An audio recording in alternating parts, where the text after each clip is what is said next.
J'ai commencé en 2021 à suivre la formation d'AFLE spécialité FLE aux enfants.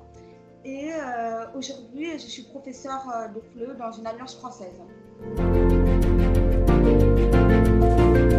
Je suis restée quelques années au Cambodge. Donc ça, c'était en 2019 que j'ai commencé le parcours d'expatriation à l'étranger.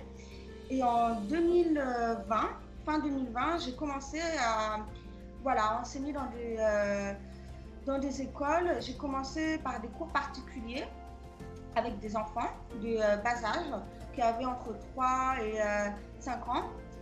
Et je sais pas, tout de suite, ça m'a vraiment plu. Je connaissais pas du tout l'enseignement du FLE. C'est juste une amie à moi qui était prof, elle, qui était certifiée, qui avait besoin d'une remplaçante et elle m'avait proposé à l'époque de la remplacer pour faire les cours de FLE.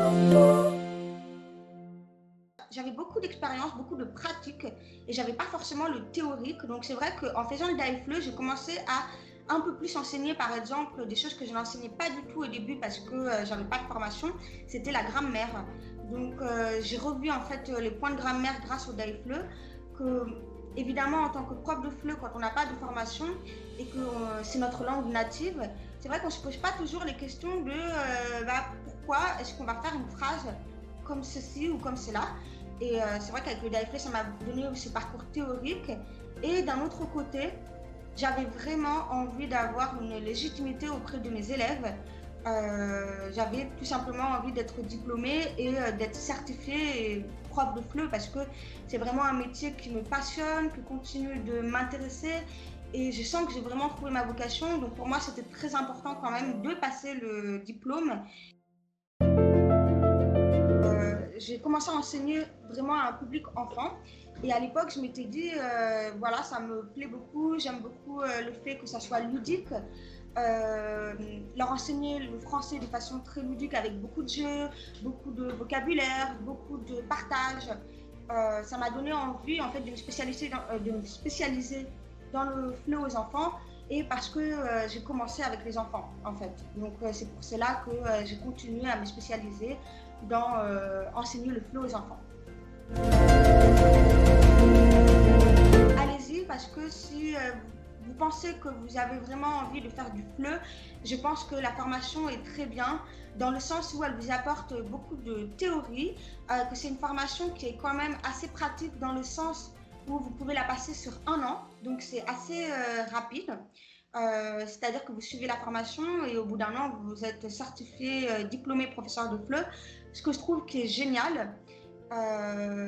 Et d'autres conseils sur le travail, c'est de ne pas lâcher, de continuer à travailler, même si ça peut être dur, qu'il y a quelques moments où c'est vrai qu'on a plutôt envie de ne pas travailler, de faire autre chose, c'est de continuer et pourquoi pas de commencer à enseigner en même temps, qui je pense, c'est les deux vont ensemble, c'est-à-dire que vous pouvez avoir la formation théorique du DAFLE, la travailler en journée ou quand vous avez le temps et en même temps d'enseigner. Ça vous fait comme ça une activité pratique et théorique en même temps.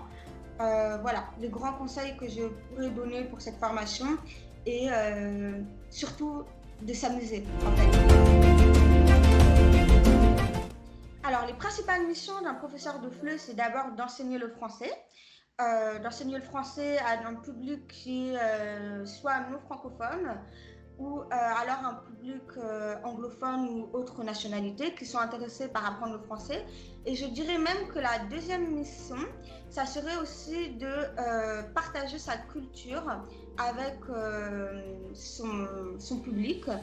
Ça, c'est très important. Je pense aussi que c'est quelque chose que des fois on oublie dans notre pratique de l'enseignement, c'est qu'on n'est pas là non plus que pour enseigner la langue, c'est aussi le partage d'une culture, donc présenter aussi comment ça se passe en France.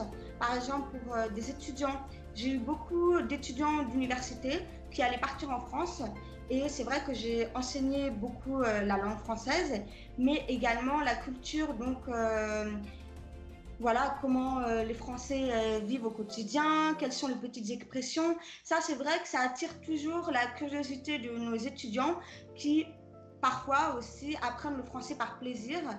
Donc, c'est vrai que c'est ça, dans les grandes lignes, les missions d'un professeur de FLE, c'est partager sa langue, sa culture Et aussi, moi, c'est un rôle qui me tient à cœur, c'est de toujours faire en sorte que mes étudiants aient envie d'aller en cours de français. Qu'ils se disent, j'apprends le français, je suis contente de le parler et j'ai envie d'aller en cours de français. Donc c'est vrai que dans ma pratique du FLE, j'enseigne beaucoup avec des activités très ludiques, même pour les adultes. J'utilise toujours beaucoup de jeux pour les adultes parce que je pense que c'est important d'apprendre une langue tout en s'amusant en fait. Je suis arrivée en août 2023 à Ulaanbaatar où j'ai enseigné pendant un an. Là-bas, j'ai été professeure de FLE, donc spécialisée pour les enfants. Et là, en 2024, je suis partie d'Ulaanbaatar donc début août, à la fin de mon contrat d'un an. Et je suis arrivée à l'Alliance française de Manille, aux Philippines, où j'enseigne depuis à peu près un mois et demi. Voilà, toujours le FLE, mais par contre là, j'enseigne beaucoup plus à un public adulte, public qui va du A0 jusqu'au B1.